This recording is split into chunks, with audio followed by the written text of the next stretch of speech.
A very good afternoon, everyone. We all are again gathered here for this webinar on the topic Standardizing Oral Cancer Management Protocols and Training Programs in India on World Head and Neck Cancer Day 2020, organized by the Department of Continuing Dental Education in collaboration with Department of Oral and Maxillofacial Surgery. It is our privilege to have Dr. Rajat Mathur, sir, President, Saraswati Group of Institutions, again with us. We welcome you, sir. I welcome our respected principal, Saraswati Dental College, Dr. R.S. Bedi, sir. Dean PG Studies, Dr. Arvind Tripathi, sir. Respected heads of all the departments, all the faculty members and students of art, as well as other eminent institutions. Now I take the honor and privilege to welcome and introduce our speaker for the day, Dr. Kaustubh Patel. Dr. Kaustubh Patel is a director and senior consultant head and neck surgical oncologist at HCG Cancer Center, Ahmedabad, and the founder member of Astha Oncology Associates. After completing his MBBS from BJ Medical College, he did his MS and MCH from Gujarat Cancer and Research Institute in the year 1989-91 with highest marks in Gujarat University. Thereafter, he underwent advanced training in head and neck oncology under Indian Society of Head and Neck Oncology Fellowship at Memorial Sloan Kettering Cancer Institute, New York, USA. He was assistant professor and in charge head and neck specialty clinic at GCRI before initiating Astha Oncology Associates. He has also been trained at Free University Hospital Amsterdam, the Netherlands, University of Brescia and University of Pisa, Italy, and University of Pennsylvania, USA. He has introduced and popularized many new surgical techniques in states of Gujarat, including microvascular minimal invasive head and neck surgery, transoral endoscopic laser surgery, and transoral robotic surgery. He has won many Best Presentation and Best Paper Awards and conferences, including UICC.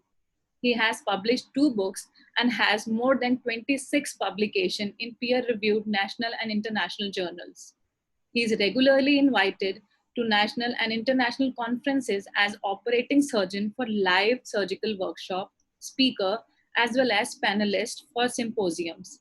He is founder secretary of Gujarat Society of Head and Neck Oncology and is past resident of Foundation of Head and Neck Oncology, which is a National Society of Head and Neck Cancer Specialists.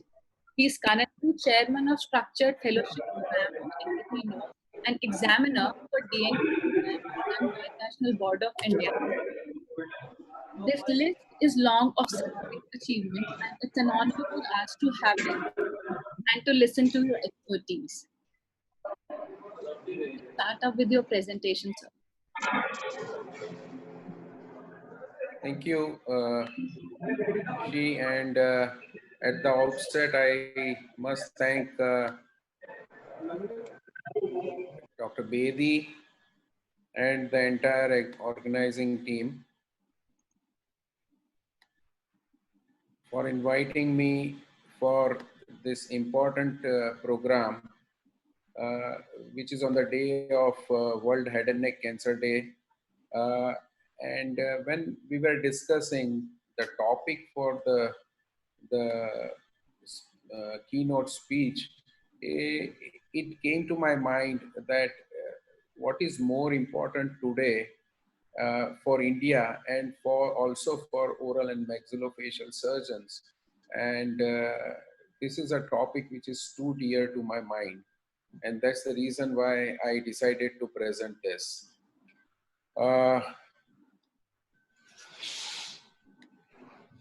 Let us start with the data from the world. Which are the 5 most common cancers in men? It's lung, prostate, colorectal, stomach, and liver. You will not find any head and neck cancer into this list. But when we talk about India, you can see lip and oral cavity 11.3% and oropharynx 6.6%. So combined head and neck cancer are India's commonest first number one cancer, and that is the concern for us. If you see this graph, you will be able to see that head and neck cancer tops the list from compared to all other cancers. And when we talk about oral cancers, this is the world data and the projection which have been given by the society. Right now, there are about 370,000 oral cancer cases in the world. And it is projected to be 550,000 by 2040. But what is more concerned is India's figure. If you see, it is 125,000 patients. So almost we can say that 33% of the load of oral cancers of entire world is with India. If we talk about Southeast Asia, where India is the largest population, it has more than 70% of the total oral cancer load. And unfortunately, majority of these patients are detected in stage 3 and stage 4. India has an estimated 2.25 million cancer patients. Of this, 1.2 million new cancer patients are added every year, and approximately 0.8 million die annually. And according to WHO's latest assessment, cancer cases in India will multiply 5 times over the next decade. And that's something which is really worrisome. Right now, in India, 20 per 1 lakh population is affected by oral cancer, and it accounts for about 30% of all type of cancers. And over 5 people in India die every hour because of oral cancer. So let's talk about the need versus reality. In 2019 Index of Cancer Preparedness, it has been assessed for 28 countries by World Economic Forum for the adequate measures. And India ranks amongst the worst overall. We do not have the healthcare system and infrastructure enough to prevent this or deal with this onslaught which is going to come. If you compare the healthcare infrastructures, this is per 10,000 people, we are amongst the lowest. Doctors also, number of doctors, we are amongst the lowest. Nurses and midwives, we are among the lowest. And for the pharmaceutical backup also, we are in the low minimums. The government projections show that country needs minimum of 600 additional quality cancer centers by the end of this decade to meet this rising number of patients. And adding to this complex need is the fact that we have approximately 2,000 qualified oncologists to cater around 10 million cancer patients in the country. So let's leave it there, need versus reality. Let's ponder what is standardizing protocols. So, hello, Yes, sir. am I audible? Yes, sir. Yes, yes, you are audible. Please continue. Okay, okay. So, the goals of treatment, global guidelines and shortcomings, need for regional guidelines and key players. We will be discussing these 4 points. So when we talk about the goals of treatment for cancer, any cancer for that matter, is primarily 3: ablation of cancer with minimum morbidity, prevention and restoration of function, and maximizing the quality of life of that patient. For oral cancer also, it's the same. When you deal with any oral cancer patient, the first and foremost is the decision whether this patient is in the curative group or he needs only palliative treatment. And if he is in a curative group, we must be worried about oncological outcome as well as quality of life. So quality of life is one of the most important goal in treating oral cancer. Those who are curable, they also need good quality of life for remaining life, as well as those patients who cannot be cured should also have a good quality of life.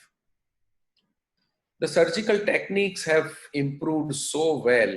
Previously, we used to see these kind of scarred neck dissection patients. Now, this is a recent case where we have done a bilateral neck dissection and you just can't see the scar also. Previously, we used to split the lip in almost all cases to resect the oral cancer. Nowadays, it reduces to less than 10% of patients where we really need to split the lip. Skull-based surgeries used to have big incisions, big resections like this, opening up, removing all those things, and then putting up big flaps. Now we have endoscopic surgical techniques by which this open approach has been reduced to a great extent. With microvascular free flap reconstructions, the quality and the functional outcome have improved a lot. You can see the buccal mucosa being replaced. You can see the huge tumors like this being resected and reconstructed with free microvascular anterolateral thigh flap with long-term good cosmetic and functional results. Basically, the area of resection or the radicality of surgery has improved because we have now backup of large microvascular free flaps which can fulfill our need for reconstruction.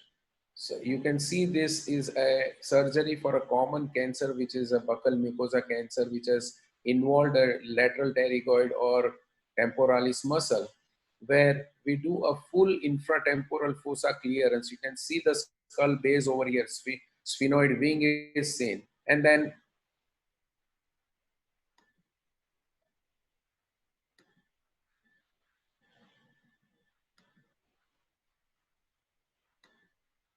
you can see the foramen oval. You can see the glenoid fossa, roof of the infratemporal fossa, zygoma, the pterygoid plates area, and the maxilla behind. So these kind of resections are possible because of the technology, the techniques, and the reconstruction. All the three have improved in last few years. Another patient where this kind of dissection is done and he has completed 3 years, and this is his PET scan which shows the flap there sitting in the infratemporal fossa, and you can see his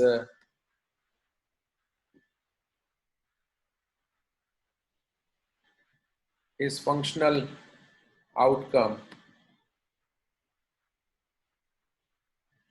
where you'll be able to see that there is no scar on his face. The entire surgery has been done through intraoral and the neck incision.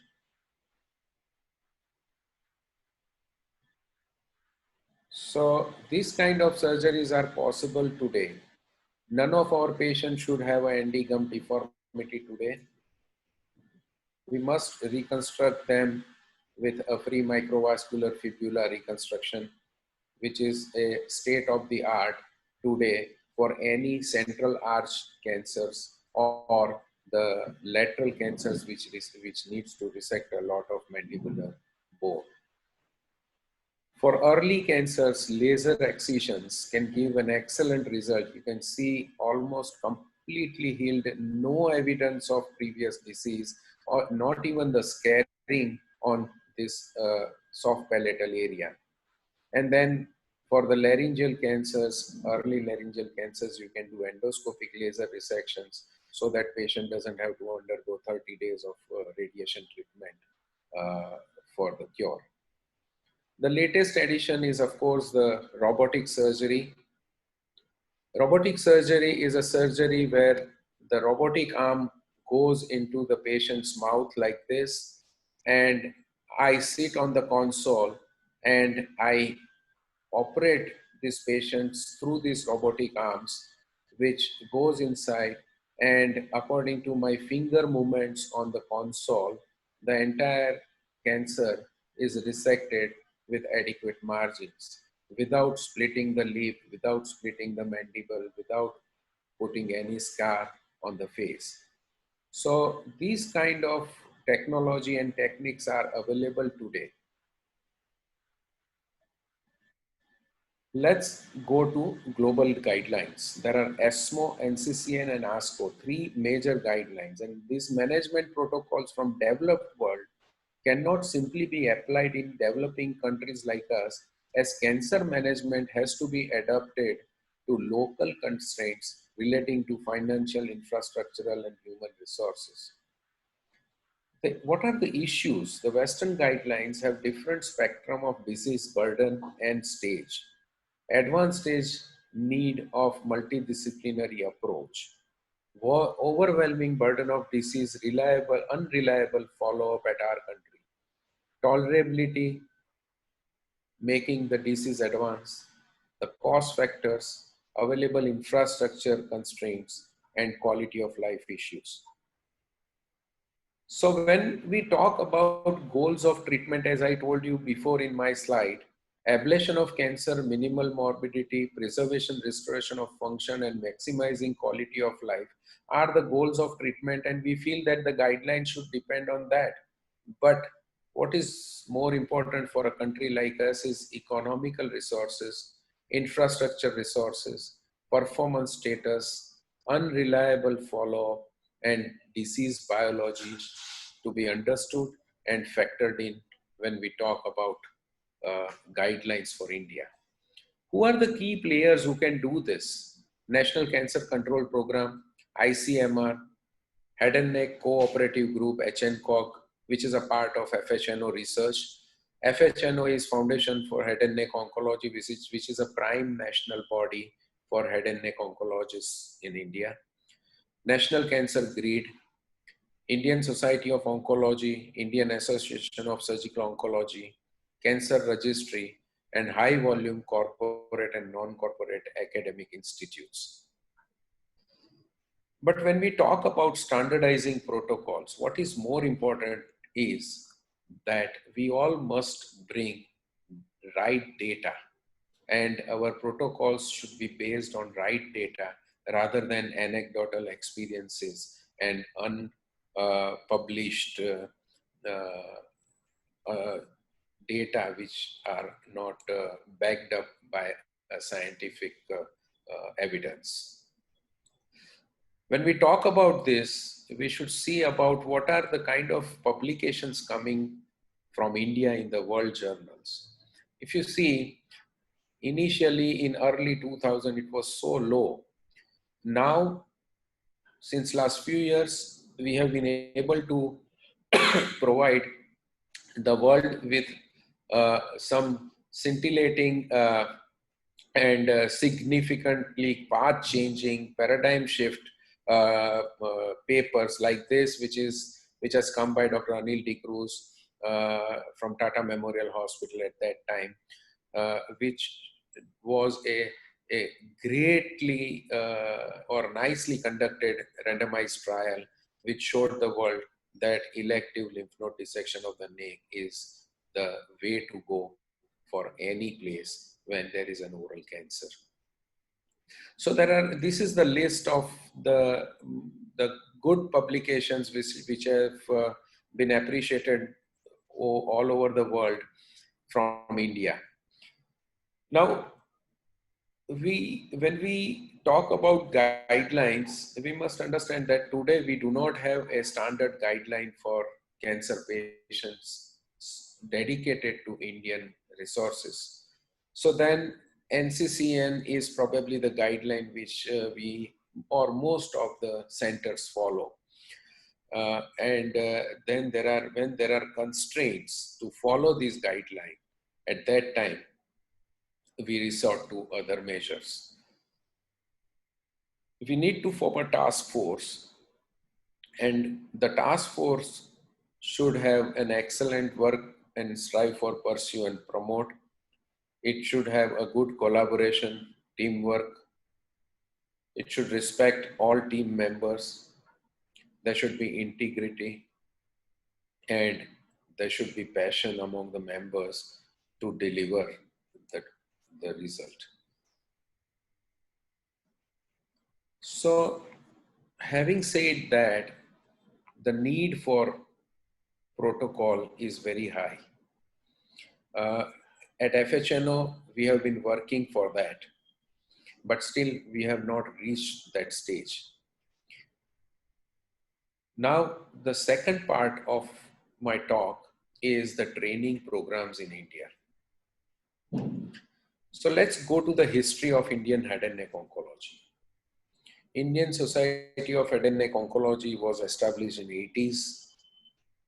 Foundation for Head and Neck Oncology was established in 2001. 2002, there was a first national meet.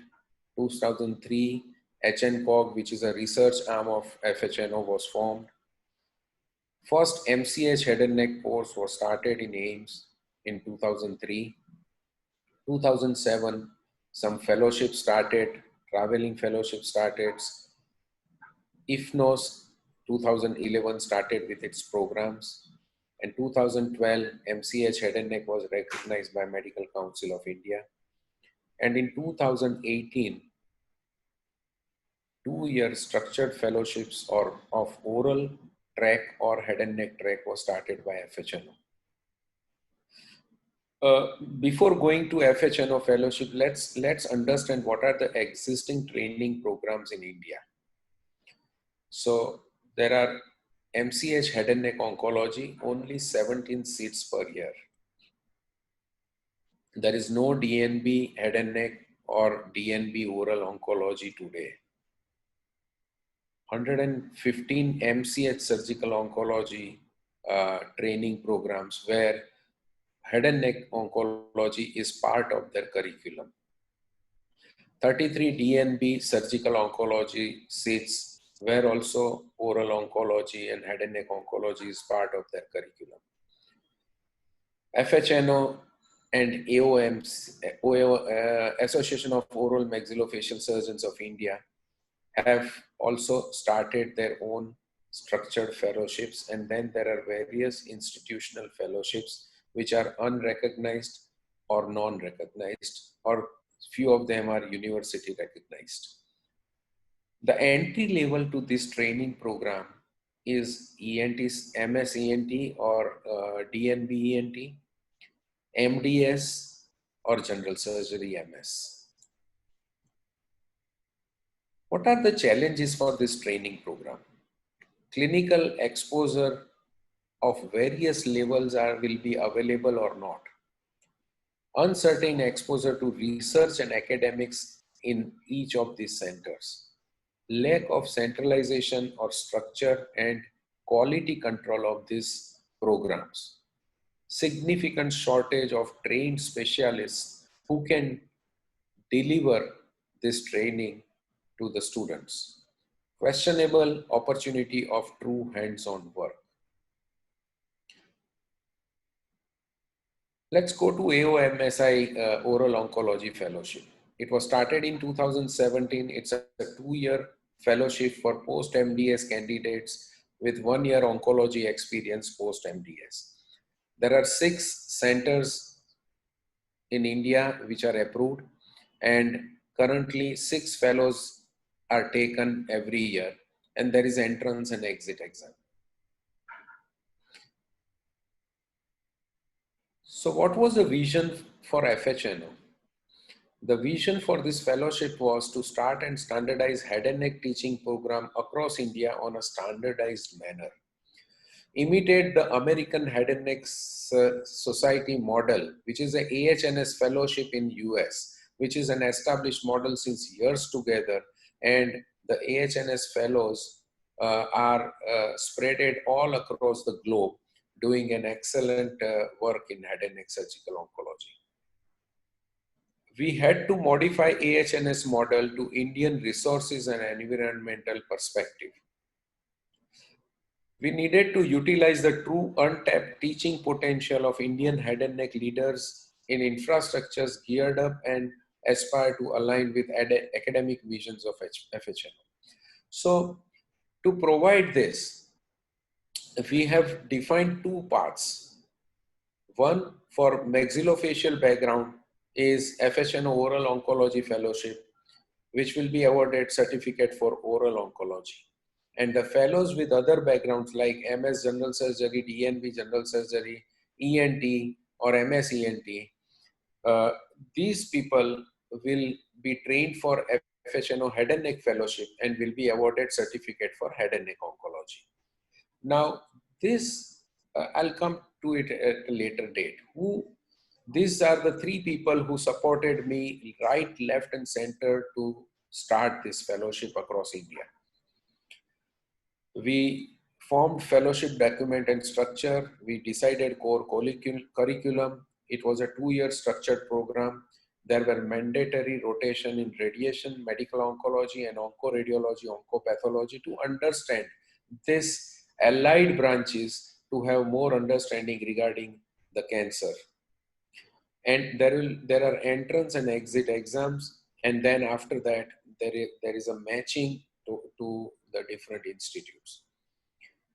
There were some challenges like identifying the institutes which can deliver this fellowship, executing the process of applications of candidates, scrutiny, shortlisting. It's a mammoth task, but my colleagues were great enough to give lot of their time and energy to fulfill these challenges. So when we talked about institute, we were very clear that there has to be minimum set standards of infrastructure, workload, and experience and qualifications of program directors under which the fellow is going to get trained. We ensured regular academic programs like tumor boards, journal clubs, seminars, which should be there existing in those institutes for the real oncological teaching. Inspection by 2-member committee was a must, and after approval of this 2-member, only the institute was recognized. And there are set periodic re-evaluations and feedback, not only from the consultants, but also from the fellows. What were the eligibility for candidates? So MS in head and neck oncology pathway or DNB, MDS with oral oncology exposure, fellowship in oral oncology pathway. The candidates were selected on the basis of their clinical experience, research experience, their publications till now, their presentations at leading meetings and conferences, their career goals, and the recommendation letters. Entrance exam and matching consisted of theory exam, viva and interview, and then matching with institutional ranking and candidate ranking. For those who do not understand matching, let me clarify it. This is an AHNS model where we understand in India what we do is there is a merit list, and whoever is first in the merit will select the institute and will go to that institute.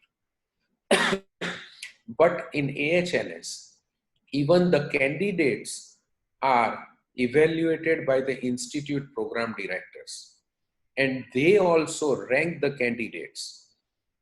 So their institutional ranking and candidates ranking, mixing both of them, will have the match for that candidate who is suitable for that institute or the institute which wants that candidate.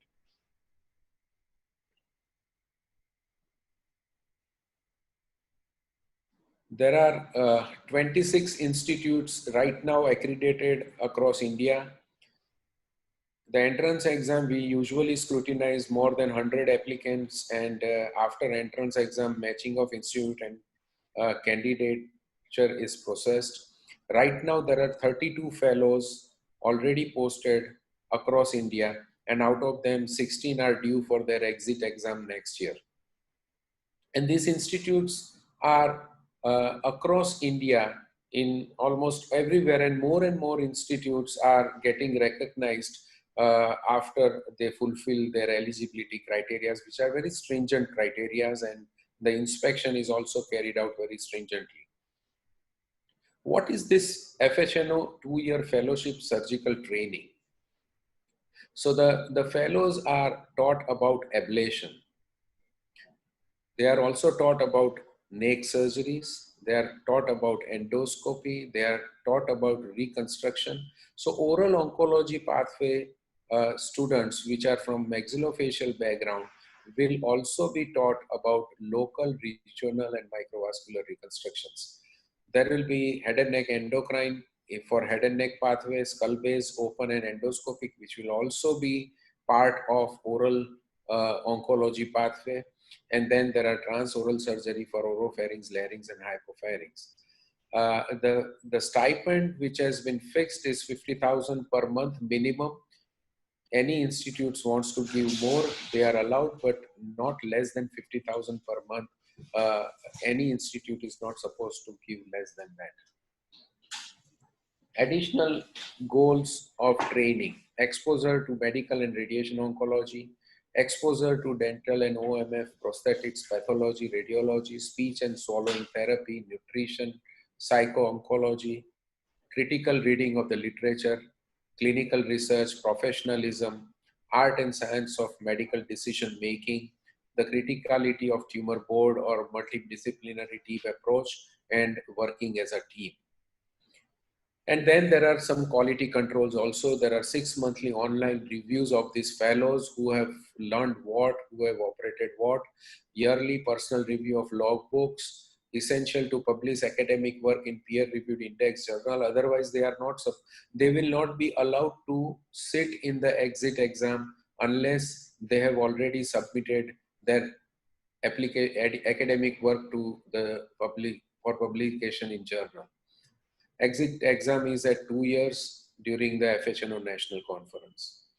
What we are, the work in progress is the discussions going with the National Board to convert head and neck pathway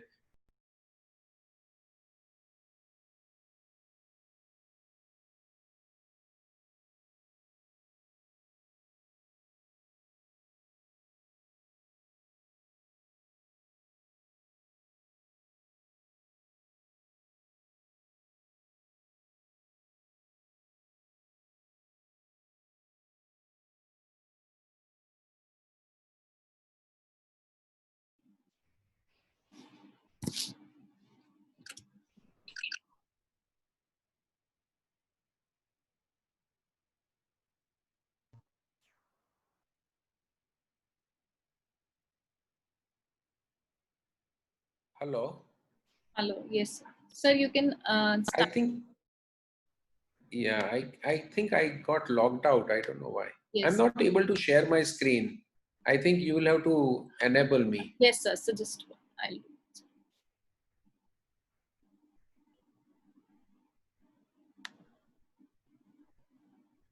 So now you can do it, sir.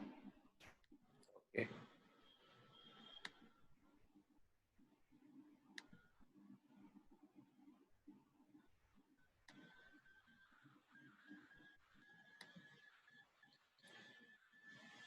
So, and we are approaching Dental Council also to consider accreditation for oral oncology pathway.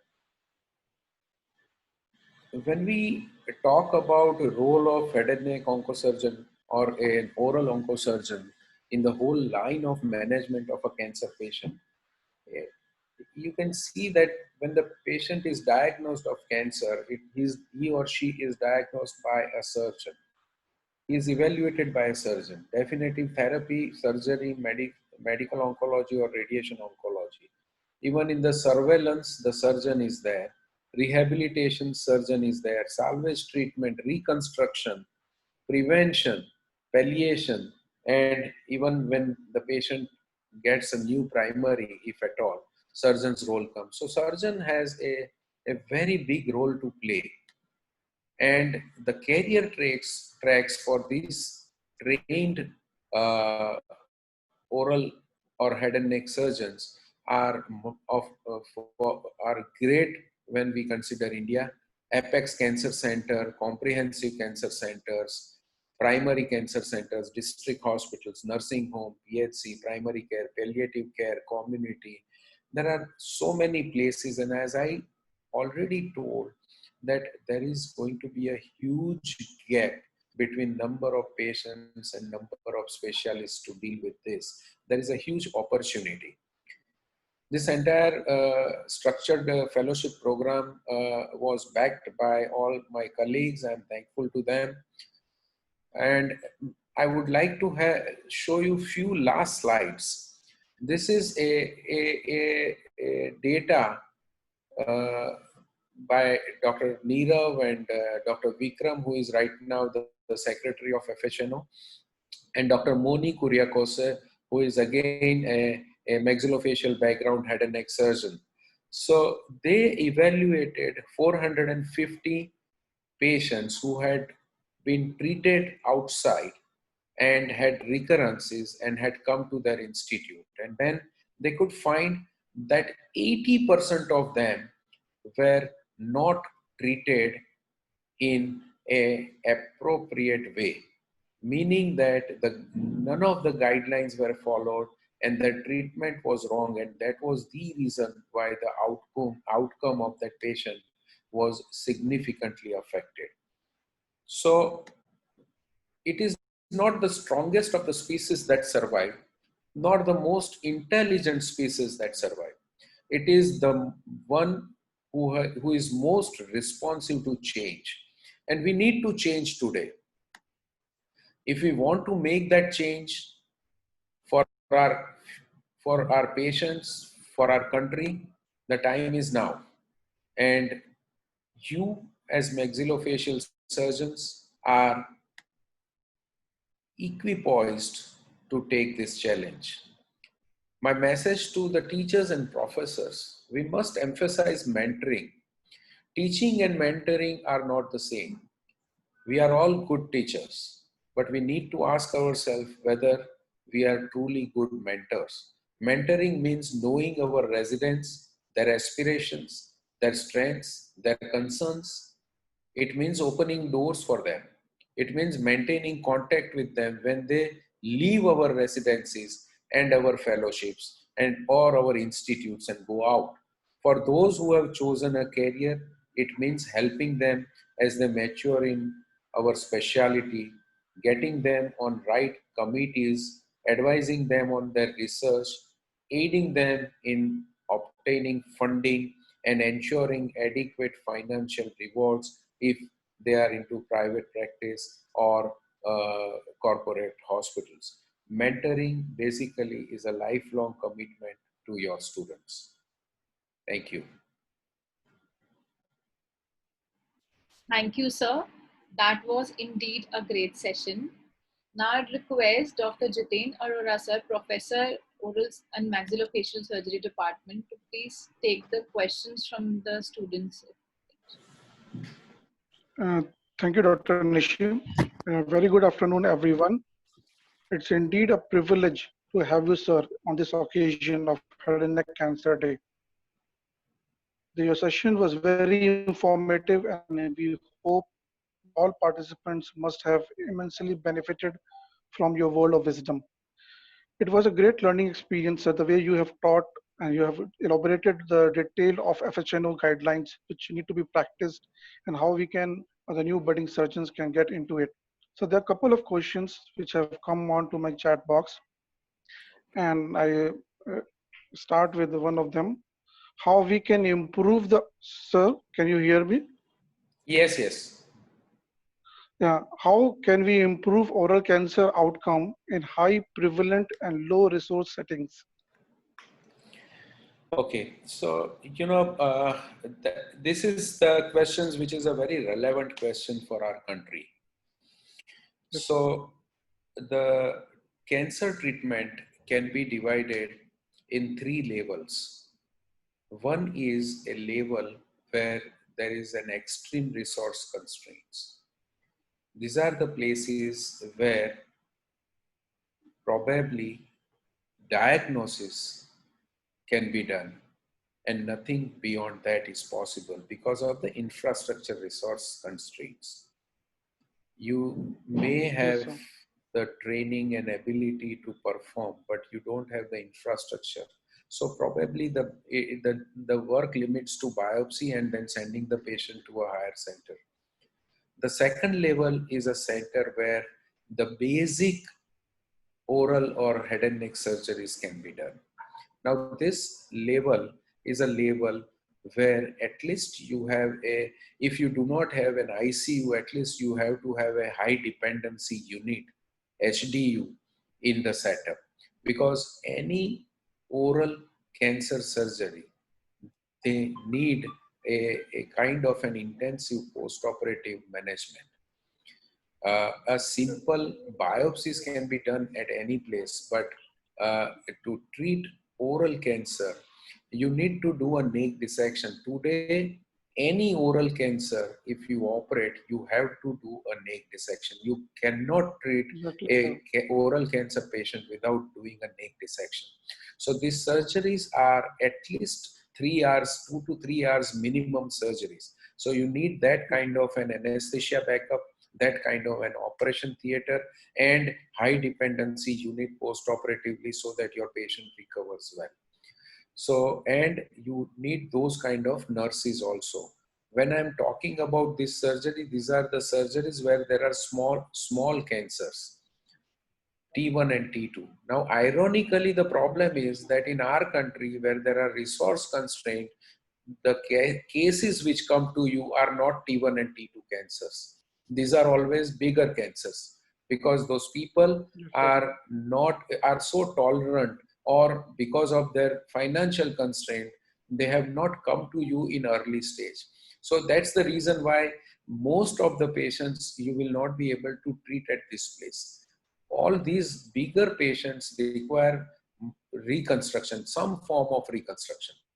Now, when we talk about a flap reconstruction, you need to have a robust post-operative care unit as well as flap monitoring system. Flap monitoring system in the sense that you have to have trained nurses or Yes, trained fellows or residents who will be looking after those flap viabilities periodically. So those kind of setups, if you don't have, you can't perform those kind of surgeries. I thank you, think sir. does this explains the question, or you need something Yes, more sir. about this? Okay. No, so the another question that is similar to the one we already answered. Sir, how can we convert this stage advanced case cancers into an early stage cancers? Like use of technology or by other means, like there are many technologies being used in Western world, like Mama Bank, Bangladesh, or other technologies for chemotherapies and radiotherapies in different institutes and different countries. So can we implement those technologies in our scenario? So when we talk about oral cancers, So basically surgery is the only curative treatment. For yes, sir. oropharyngeal cancers, we can have radiation, chemoradiation as an option to say robotic surgery. But for oral cancers, surgery is the line of treatment for when you are aiming at cure. Now, when you can't do oral cancer surgery, these are the scenarios where the patients can be either inoperable or borderline operable. Now, if the patient is inoperable, patient can be inoperable because the disease has gone to the distant metastasis, meaning that lung, liver, or somewhere, or this patient's disease has involved common carotid or internal carotid artery, where you cannot So, resect those structures. So these are the two scenarios where the patient is inoperable. There is no way you can salvage these patients. These patients are for palliative treatment only. Those patients who have borderline oral cancers, these are the patients where these technologies will come into effect. That is known as neoadjuvant chemotherapy. So this Yes, sir. neoadjuvant chemotherapy, usually 3-drug regime, these are the treatments by which the disease can be reduced and it can become operable in 40 to 50% of cases. Yes, sir. So, can there be any standardized program or that we can early diagnosis of this oral cancers can be done? Sorry? So, can we standardize any protocol or a program by which we can early diagnose these oral cancers in Indian Yes. scenario? So, yeah, Yeah, so what is important is we must understand that for breast cancer you need a mammogram. For cervical cancer you need a pap smear. You know, yes, yes, so you need technologies. But for oral cancer, it is such a boon that you don't need anything. You just need a courage to ask person to open his mouth and look inside properly, and you will be able to detect pre-malignant lesions, you will be able to detect malignant lesions. So it's not a hell of a lot of expense. What we need to do is to teach our population regarding the self oral examination, and if we can do yes, that, that will we should be able to detect pre-malignant lesions or early cancers. And the second and most important thing is that we should put all this. See, before so many years, when I was I just passed my MCH, few of my friends used to chew tobacco. I used to tell them that don't come to me, don't meet me, I don't like you, people are going to get cancer and I don't want to talk to you. Few of them developed pre-malignant or malignant lesions and I had to deal with them. I realized that that's not the approach. If they are not able to leave tobacco, what we should do is the people who take tobacco or betel nut, they should be periodically examined. We should tell them that if you can't live, it's okay, but get yourself periodically checked. So as soon as they develop a pre-malignant lesion, submucous fibrosis, something like that, you take a biopsy, that will hit them hard and probably they will stop from then onwards. Or you will be able to detect a very early cancer in them. So I would say that a self-oral examination for all and intensive examinations or screening programs for the high-risk population, which is a tobacco-consuming population. yes, sir. Thank you, sir. So there is another question which says that is there any early exposure to surgical like oncology is required before we can pursue this fellowship, FHNO fellowships? And if it is mandatory or it will be helpful that, or if it is there any other programs, please suggest any few of them. So if Any you go to and if if you go to the sure, website, yes, if you go to the website fhnofellowship.org, if you go to the website, you will be able to find the eligibility criteria. For oral and maxillofacial surgeons, you need at least 6 months to 1 year of observership into a recognized cancer center. And there is a list of recognized cancer centers, and all these 26 centers which I told, which are running the fellowship, you can go to any one of them and observe for 6 months and you will become eligible. Or any other cancer centers which has MCH program or DNB programs, there also you can apply and go for observership. You spend your 6 months properly there, because it's not only the eligibility. What is more important is your entrance test. Unless you have that yes, background of 6 months, you will not be able to pass through the entrance test. So that is the reason why you should spend 6 months at least. And during these 6 months, you must get involved in that institute to publish a paper or two. That will help you to build your CV for a positive impact for your selection. correct, sir. Thank you so much, sir. And thank you very much for having. Uh, Thank you lots of. Dr. Nishi, Thank you so much, sir. Thank you, sir, for enlightening us with all your questions. I once again want to thank all the students and faculty members from our as well as other eminent institution for being an avid listeners. Our Vice Principal, Dr. Soumyanavit sir, Dean PG Studies, Dr. Arvind Tripathi sir, Principal, Dr. R.S. Bedi sir, and our President, Dr. Rajat Mathur sir, for giving us this opportunity. Now I request our respected Principal sir to say a few words on this event.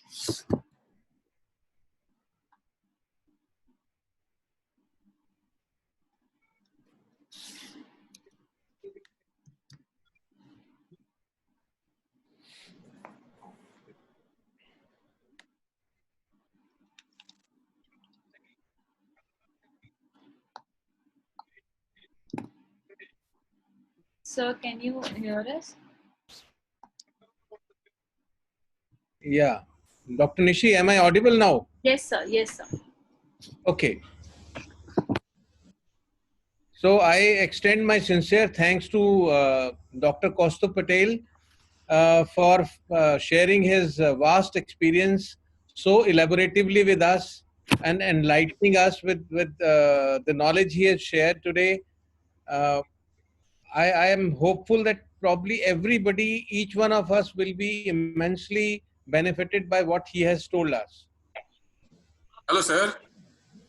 Hello. Hello. Hello, sir. Sir, Hello. hello, can I disrupt you a little bit? Hello. Sir, I have Yeah, put, please, sir. sir, I have put some questions, but it has not come up, sir. So can I put it again? Yeah, please, you can go ahead. Sir, I'll tell you so that you can convey to them. My question Yeah, is that at what clinical stage a biopsy is advised, and who can take biopsy, and what infrastructure is required? Is there any protocol? Is there any protocol? Is the standard protocol is there? Number one. Number two, if the biopsy report shows a malignant lesion, so in orofacial area, can a maxillofacial surgeon with limited oncosurgical training can operate? And what is your what is your opinion on operating CA cases in any dental colleges or medical setup where adjuvant therapy like chemo, radio, etc., and also reconstruction facilities are not there?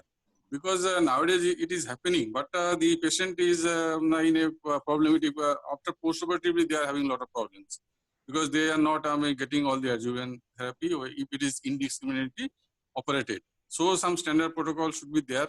But I want a opinion from the horse's mouth, of course. Sir, can it be addressed? Yeah, so let's first take the biopsy issue. So biopsy can be done by a oral and maxillofacial surgeon. Even a dental surgeon should be able to take a biopsy. Now, a very popular notion is there that biopsy has to be an incisional biopsy, which is actually wrong. In today's standards, in any cancer center in the world, nobody takes an incisional biopsy. It is always a punch biopsy. And these punch biopsies are the way to go. It produces less bleeding, it is quite safe, and it gives you the result, and it's just an OPD procedure. So that is what we should aim at, and we should teach our students to do a punch biopsy. And every dental surgeon even should be able to do it. And I think it is a must. We must teach them, because dental surgeons are the people who are going to detect these cancers early, because they are the one who are going to look at the mouth maximally. So they are the one who are going to detect these pre-malignant lesions or early malignant lesions. So they should be equipped with this punch biopsy technique, and it can be done very easily. It can be under topical anesthesia, or you can just inject a bit of a xylocaine and take a punch biopsy. People actually, I have seen dental surgeons afraid of bleeding. I don't think you should be afraid of bleeding while doing a biopsy. Usually the oral punch biopsies are small biopsies, and if what you need to ensure is that patient is not on any anticoagulant and patient is not having any hypertension. These two things, if not there, then you should be able to take biopsy very safely. You can just pack it with a gauze for about 5 to 10 minutes and the bleeding will stop for 100%. There's no way this bleeding is going to make you uncomfortable.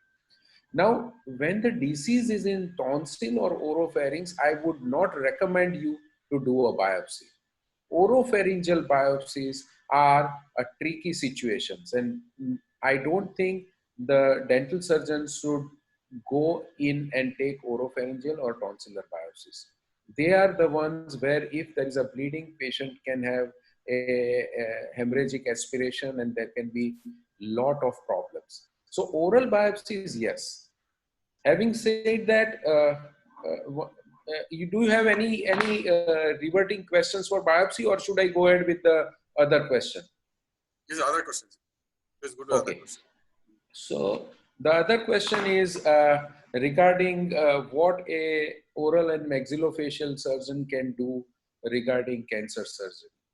Now we must understand that is the reason why I showed you the last paper, which was the lead author was a maxillofacial surgeon, Dr. Moni Koriakose, who is a maxillofacial surgeon trained in US, is a head and neck surgical oncologist today, and he is heading the regional cancer center in Cochin, which is in making today. This is his paper, which says that 450 patients seen by him in his OPD, walk-in patients having a recurrence, they evaluated the primary treatment given to them, the surgery or any treatment, and they could see that 80% of the treatment was a wrong treatment. So unless you are properly trained, it's not only the surgical skill, it is also the decision making, it is also the cancer biology, it is also the radio sensitivity, chemo sensitivity, it is also the staging, it is also the proper imaging, it is also the metastatic workup. There are so many things which are involved when you are trying to treat a cancer patient. So unless you are properly trained, you are not supposed to operate these patients. If you are properly trained, say like if you have done a 2-year fellowship kind of AOMSI or FHNO fellowship, then you are equipped to treat. But then you need to have proper infrastructure. So infrastructure is also equally important. Now, whether your infrastructure required radiation and chemotherapy or not is a separate question. Your surgical infrastructure should be adequate to treat by surgery these patients if you are extremely well trained. Now, post-operatively, your patients should get radiation or chemotherapy when indicated. For that, if you don't have resources, then there is a problem for that patient. So you should have, if you are treating a cancer patient, beforehand only you should have a tie-up or an understanding. You should know some radiotherapist, you should talk to him, and he or she should be ready to receive those patients if there is a need. If that kind of a liaison is there, then I think it is okay to operate. Thank you, sir. Thank you so much. Yeah.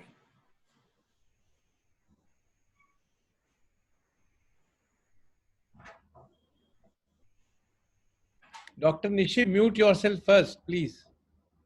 Unmute yourself first. Thank you, sir. Thank you for the answer. I'm sorry, Nandi sir, for the inconvenience. Now I'll request our respected principal, sir, to kindly say a few words. Yeah. Thank you, Dr. Kaustubh Patel, sir. This question came from Major General Nandi, who is a maxillofacial surgeon and who just retired from his army services. And we are fortunate to have him with us as a professor in the department. And I think those both questions are very, very relevant. I have seen people who are not trained properly, trying their hands on cancer patients and then making those patients land into a great trouble. Not only the patient, even the families dependent upon those patients, they fall into this trouble. True. Very true. Second, yeah, second, as very rightly mentioned by you, sir, uh, despite the fact somebody is trained, if your infrastructure, your system doesn't support you well to take good care of those patients even post operatively, you have done a very wonderful surgery and there is no facility of giving a very good post operative care, again you are into trouble. Not only you, your patient is also in trouble.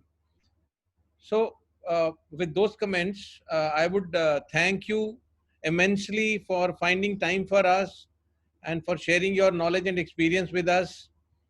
And I thank all the head of the departments of the various institutions in Lucknow and outside Lucknow who managed to join us and who made their PG students to be with us so that they can hear your experiences. Thank you so very much, Dr. Gaurav, Dr. Naresh, Dr. Puneet, Dr. Hemant, all of them. My heartfelt thanks to all of them. And all the PGs who have joined from various institutions. I'm so happy that you could make it to be with us. Not last but not the least, Dr. Gurpreet, who is one of our PG students here, who has now joined Professor Kaustubh Patel in his facility for doing the fellowship, for making all this possible to happen, and for making Dr. Kaustubh Patel to agree to be with us today. Thank you so very much, Dr. Kaustubh, and I hope that we will be more frequently in touch in the coming future. Thank you so very Absolutely. much, everyone. Thank you. Thank you so Thank much, Dr. Bedi. Thank you. It was a pleasure. yeah. And I have posted my email ID in my presentation. So any students have any queries, feel free to mail me and I'll answer you. See. And we Thank will you. be very soon posting this e-certificate to your email, sir. And we will be Thank sending you. you a certificate also otherwise by mail. Thank you. Thank you so much. Thank you so very much. Thank you.